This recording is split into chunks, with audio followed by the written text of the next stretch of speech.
Pullia, the Conservative candidate in Thunder Bay Superior North, the issue of climate change is important in this election, Frank.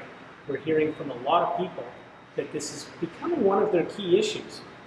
The Conservatives have a plan on climate change. What is the plan? Well, it's an issue for me as well, not only now, but since I started politics in 1994 as a city councillor. I was at the Federation of Canadian Municipalities when I brought back a resolution to reduce greenhouse emissions by 20% by the year 2020. So I've been leading on climate change since then. I'm believe in local food supply.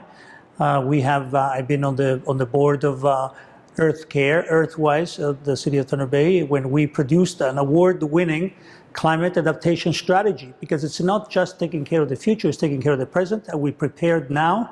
You know, the issues are already here, and we need to adapt and create that resilience in our communities so that we can provide help from floods, preventing, while we take care of the short term, the mid-term, and the long term.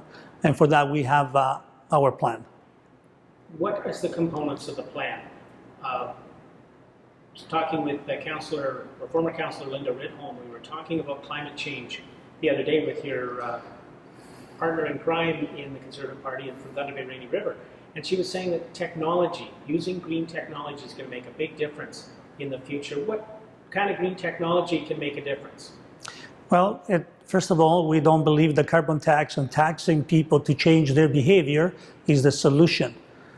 The solution is where we can have a win-win solution, where we can create green tech jobs that not only can help Canada reduce its greenhouse emissions, but also export that technology to the whole world, where India or China or other parts of the globe can benefit from that technology that has been built right here in Canada, creating Canadian jobs.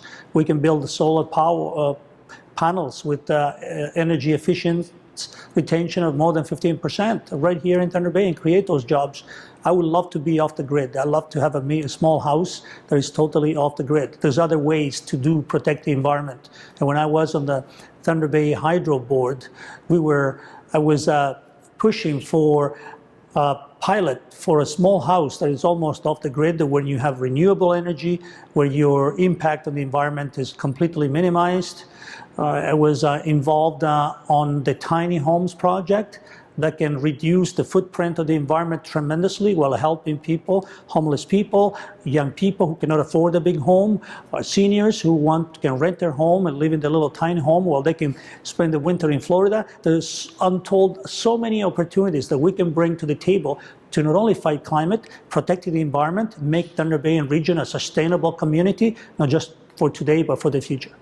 Prime Minister Trudeau has set targets now for 2050, and he's received criticism for that as being too far down the line. Is that too far away to make change?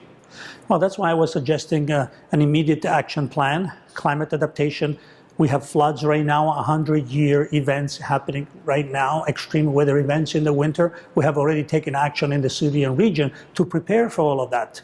You know, if you remember, there used to be someone in a canoe in the parking lot of Northwood Plaza because it used to flood every year. Not anymore, because we invested $8.5 million to change the storm sewers capacity in that area. And that's what I would do if elected at the federal level. I would continue to invest in those type of immediate solutions for the problems we're facing today as we prepare for the midterm. Again, tiny homes, solar panels, renewable energy, local food supply that can help immediately our city and region to prosper, create local jobs, and not just have a simple solution where you tax people to change their behavior. And the unintended consequence of that you're going to push up the price of groceries, you're going to create inflation, you're going to create economic dysfunctionality in our region, you're going to create more problems you can solve. There are better solutions, and that's what our plan is all about.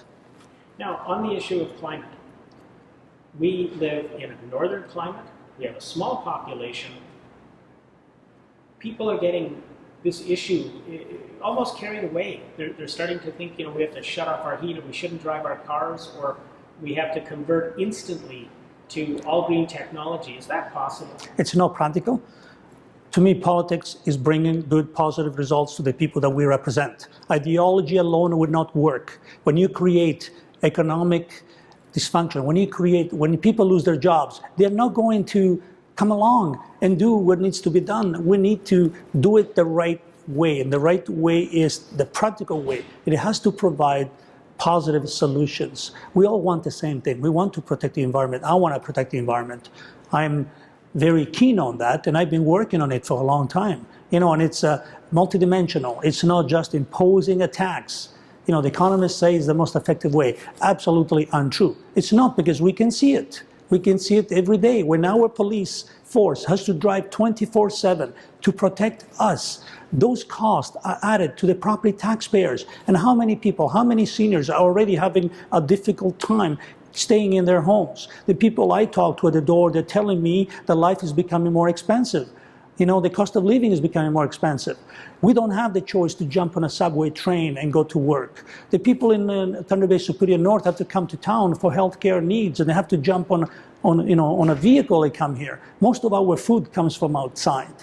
So the carbon tax is already adding to the cost of living, and people are feeling the impact, and that's why they're moving away. They're looking at viable options from the current Trudeau Liberal leadership that it's imposing this type of taxation just because it sounds good, but it doesn't produce the results that they're supposed to produce. Our plan will create jobs, will help the environment, and will make sure that also puts more money in the pockets of Canadians too, so that they can have a more affordable life, because life is becoming way more too expensive, and we need to fix that. Thank you.